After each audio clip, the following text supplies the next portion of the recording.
This podcast is brought to you by the School of Advanced Study, University of London. All of our podcasts are available from our website, www.sas.ac.uk.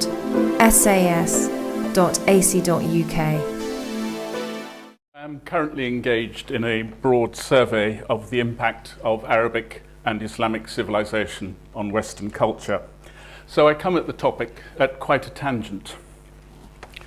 After Antoine Galland published his translation of the 1001 Nights in the opening decades of the 18th century, that work exercised a massive influence on Western literature.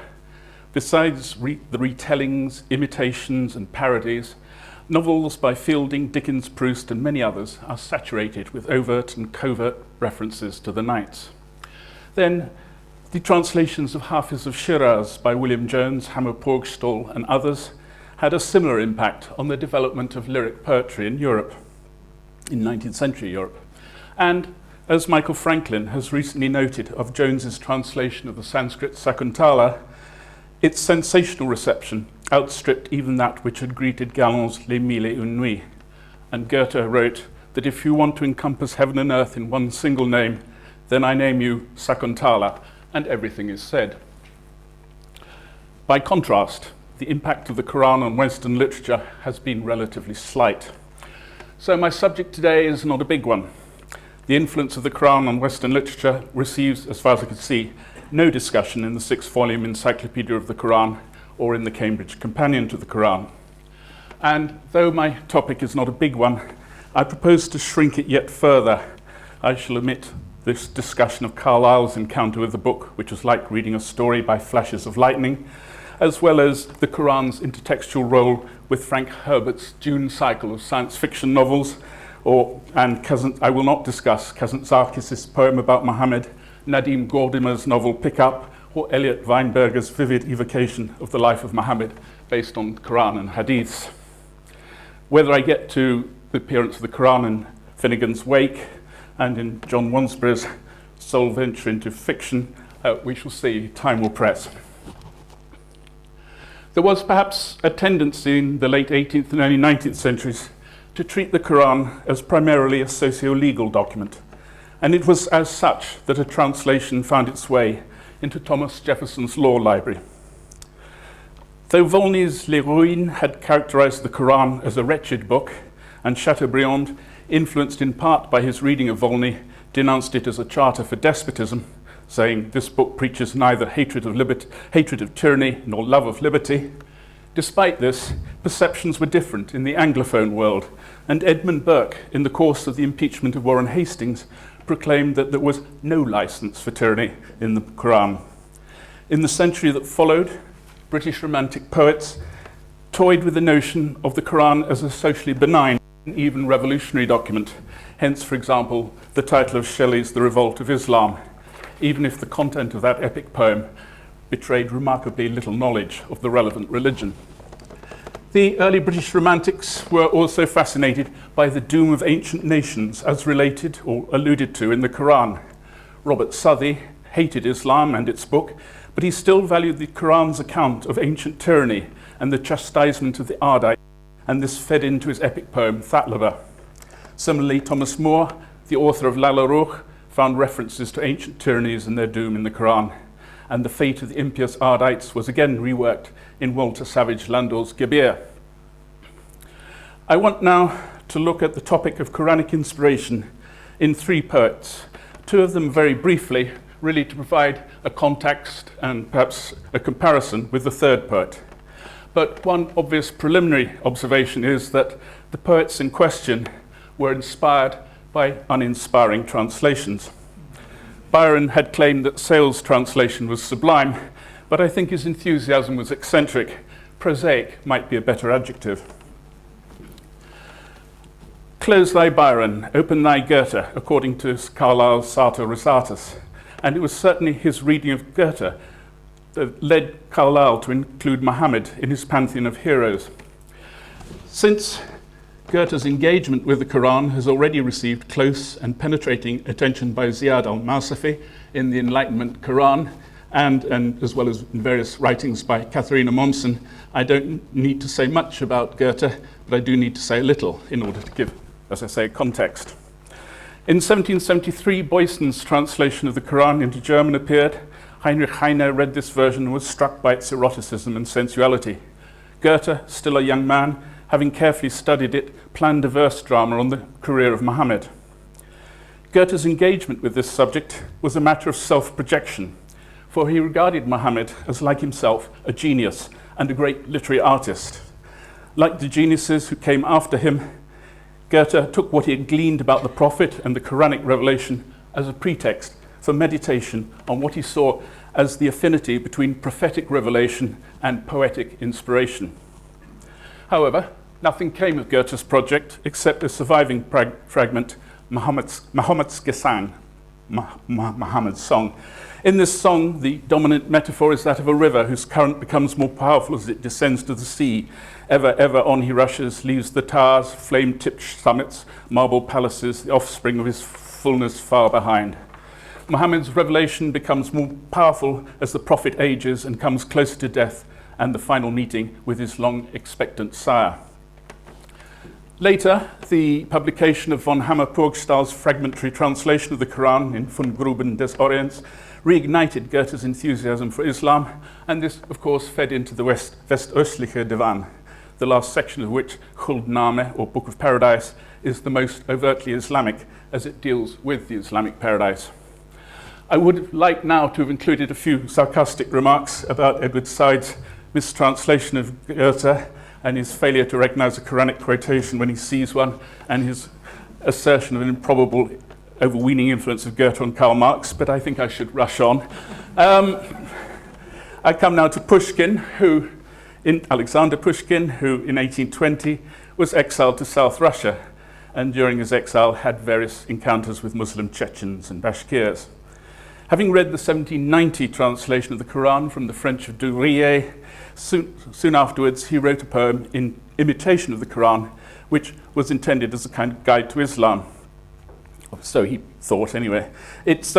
I find it rather a feeble, short thing. It begins, "Awake, timid hermit, inside of your cave, the lamp of the prophet till morning blaze." A few years later, he produced a more substantial poem, The Prophet, a poem about revelation and inspiration, which drew on Isaiah as well as on the Quran. The poet's spirit, wandering in the desert, encounters a seraph, and as soon as the poet's ears are touched, so that he hears the flight of angels in the skies and much else. His sinful tongue is ripped from his mouth by the seraph, and then, with sword he clove my breast in two, and thence my beating heart withdrew, and thrust inside the gaping hole a flaming shard of living coal. Then the prophet is enjoined by the voice of God to go out and proclaim what he has seen and heard. The cleaving of the breast may echo the hadith commonly ascribed to Aisha, according to which the angels Gabriel and Michael open and purify the breast and belly of Muhammad. And indeed, traditional accounts of the prophet's reception of the revelation do tend to stress that it was a painful business. As the Quran threatened, "We shall lay upon you a heavy message." And Ibn Khaldun, in his account of the nature of prophecy, stressed the pain that there was in reaching angelic perceptions, and he related how the prophet sweated and was close to choking when he received his revelations. I come now to big interests me. This is Rainer Maria Rilke, 1875 to 1926. Rilke was described by the modern mystic Andrew Harvey. He observed that, "I consider Rilke to be the Rumi of Europe, our greatest and wisest and most mystical poet." And here I want to concentrate on what is Rilke's best known, but perhaps also his most obscure work, the Duino Elegies. The poet himself admitted that he could not interpret them. They extend infinitely beyond me. The elegies were a hurricane in my spirit. They were revealed to the poet in the course of the years 1912 to 22. The circumstances in which the first inspiration came to him in January 1912 on the walls of Duino Castle on the Dalmatian coast are well known. One day, walking along the bastions of the castle beside the Adriatic Sea, it seemed to him that he heard a voice in the roaring wind. What he heard the voice reveal became the opening line of the first of the 9 Duino elegies. Who, if I cried, would hear me among the angelic orders? And the next few lines are as follows. And even if one of them suddenly pressed me against his heart, I should fade in the strength of his stronger existence, for beauty's nothing but the beginning of terror we're still just able to bear, and why we adore it is because it serenely disdains to destroy us. Every angel is terrible. It's from the translation. The elegies enjoin us to consider the mystery of existence and the nature of the world we inhabit. The 6th elegy, which opens with an address to the fig tree, perhaps contains a faint echo of Surah 95 of the Qur'an, which opens with an oath or invocation by the fig tree and the olive. We indeed created man in the fairest stature. More important for my purposes, angels and angelology are central to the Duino elegies, and they are among many puzzling features of these remarkable poems. In a letter to his Polish translator in 1925, Ruka clarified the matter only a little. The angel of the elegies has nothing to do with the angel of the Christian heaven, rather with the angelic figure of Islam. The angel of the elegies is the being who vouches for the recognition of a higher degree of reality in the invisible, therefore terrible to us because we, its lovers and transformers, still depend on the visible. What did Ruka mean by Islam and its angels? Like so many European men of letters, including Goethe, he was first introduced to the Islamic world by reading the 1001 Nights. It is most probable that he was already familiar with the stories before he moved to Paris, either via Galland's French, and Rilke's French was quite excellent, or via Habeck's German. However, his arrival in Paris in 1902 coincided with the ongoing new translation of the Nights by Joseph Charles Madrus that was appearing in sections in the symbolist journal La Revue Blanche. The sculptor Rodin was Rilke's mentor in Paris, and it was he that suggested that Rilke read the Madrus Nights. Rilke read it, and even after the more scholarly Littmann translation into German appeared, Rilke was adamant that he preferred Madrus. He was particularly struck by the poems that were interpolated within the stories, and he thought of studying Arabic so as to translate the poetry of the Nights. Though this did not get very far, he did produce a commentary and reworkings.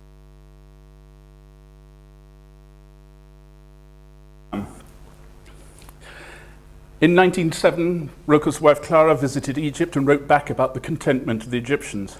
And this was the year that Rilke started to study the Qur'an, and also when he composed the poem Mahmud's Berufung, Muhammad's Call, a poem which echoes Goethe's metaphor of the river of inspiration. And Rilke's poem, like Pushkin's Prophet earlier, dealt with the way the prophet received revelation, as well as on his image of God and our image of God. First, Muhammad, the reluctant merchant, must submit to reading as commanded by the angel, and then, having done so, the angel bows his head in submission to Muhammad. A little later, in November 1910, while Rilke was still in Paris, but just before he was due to leave for Algiers, he acknowledged receipt from Clara of the new edition of Madrus's Nights, based on the first printing in La Revue Blanche. And when Rilke arrived in North Africa, everything he saw there was conditioned by his readings out of the Nights. Everything here is out of the Arabian Nights. Beggars and porters go about as though in destinies. Allah is great, and no power but him is in the air. On December the 21st, he wrote to Clara from Kairouan, one feels the vitality of this religion in a wonderful way here. The prophet is as though yesterday, and the city belongs to him like a kingdom. After a brief diversion to Naples, Rilke went on to Egypt in the new year and travelled up the Nile in 1911. And it was around 1911 that he was sensing that his powers as a poet were, perhaps because of this, he turned back to familiar sources, back to the works of Goethe and to the Qur'an. Late in 1912, after the Duino elegies were already underway, he visited southern Spain, including Toledo and Ronda. And Ronda, of course, is quite an important Muslim Andalusian town in medieval times. And his letters from there shed some light on how he envisaged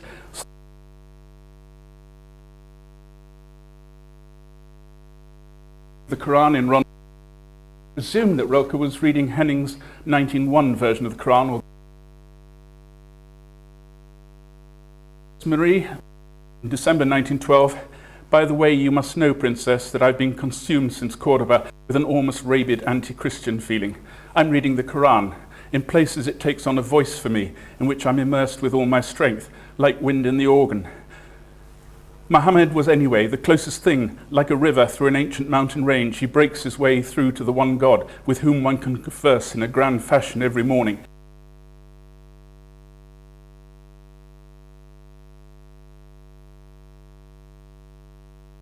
This image of the river swelling, of course, echoes Goethe's Muhammad's Gesang. And then, also in December, Ruka wrote from Rwanda to Lou Andreas Salome, his sometime mistress, "Here I dip into the Qur'an and marvel, and want to tackle Arabic again." Evidently, as he studied the Qur'an, he was increasingly turned against Christianity. Christianity is constantly slicing God up like some beautiful cake, but Allah is one, Allah is whole.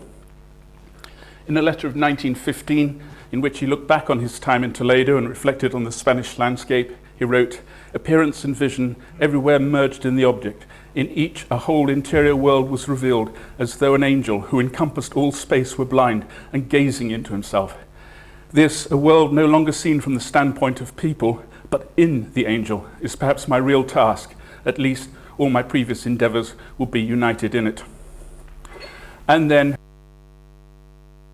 December 1921, by which time the elegies were nearing completion, he wrote, "When an Arab turns certain hours towards the east and casts himself down, that is religion.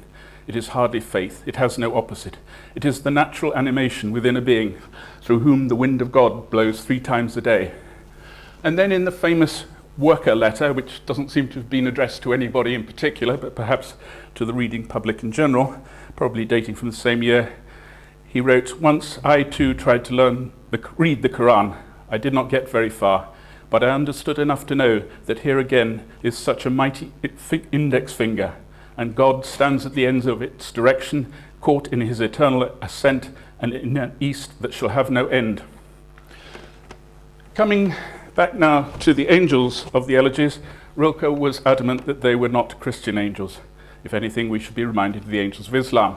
So we should clear our minds of the deferential winged messenger of human stature, as depicted, for instance, in Fra Angelica's fresco of the Annunciation. Islamic angels, as conjured up by the Qur'an and Hadith, are both fearsome and beautiful. In the Qur'an, Joseph was compared to an angel because of his beauty. In Surah 54, Gabriel is described as one terrible in power, very strong. He stood, being poised, being on the higher horizon.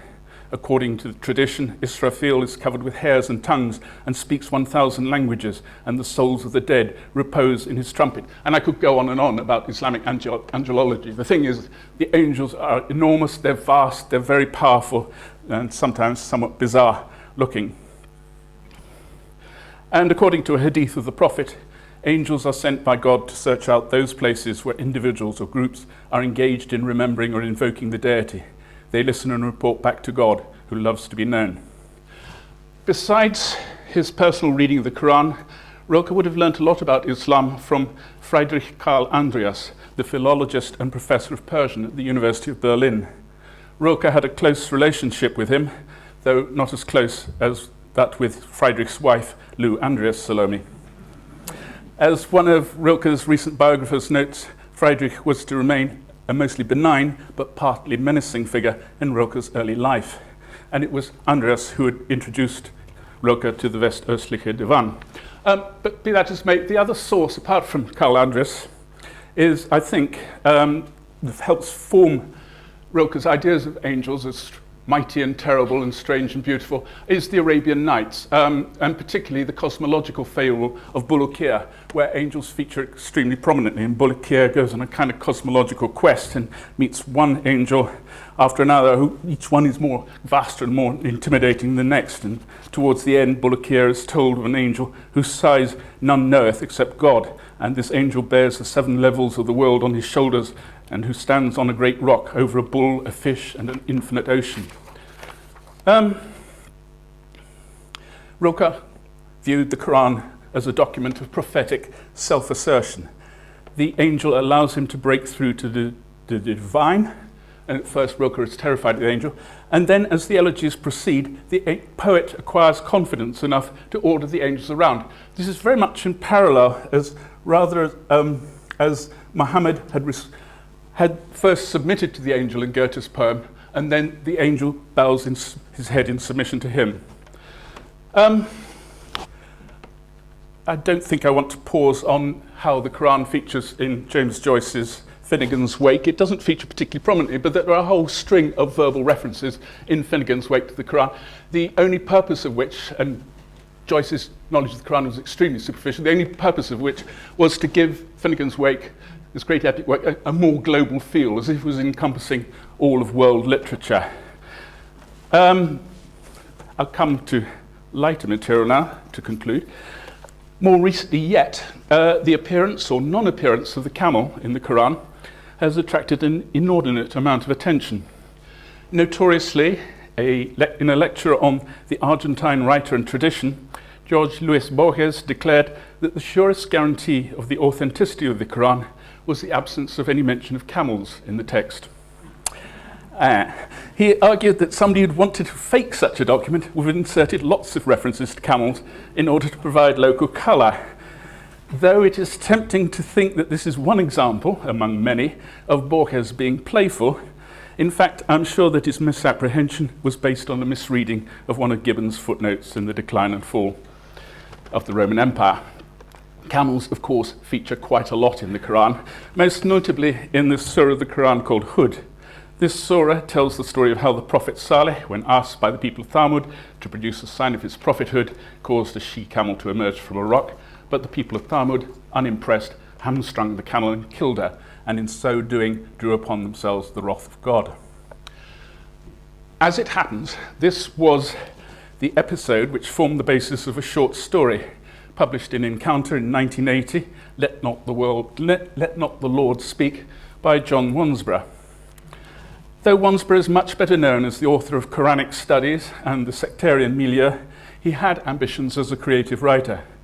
His story, set in modern times, reads like a cross between Kafka and the Qur'an, since he used the appearance and slaughter of a miraculous camel, seen from the point of view of the people who dispatched the camel, as a vehicle for meditating, somewhat enigmatically, as was Wansborough's wont, on the limitations of covenants between man and God. Finally, Russell Hoban's novel, Pilgriman, published 3 years later, set in the time of the First Crusade, but is primarily concerned, I think, with the nature of certain mystical experiences, includes 2 passages of Quranic exegesis concerning camels. In the first, the Muslim friend of the Jewish pilgrim and protagonist relates the story of Saleh, the she-camel, and the people of Thamud, and then continues, in every configuration of time and circumstance, there is the she-camel of the matter to be discerned by those whose attention is strong and constant. But it is easy to see only the stone and not the camel.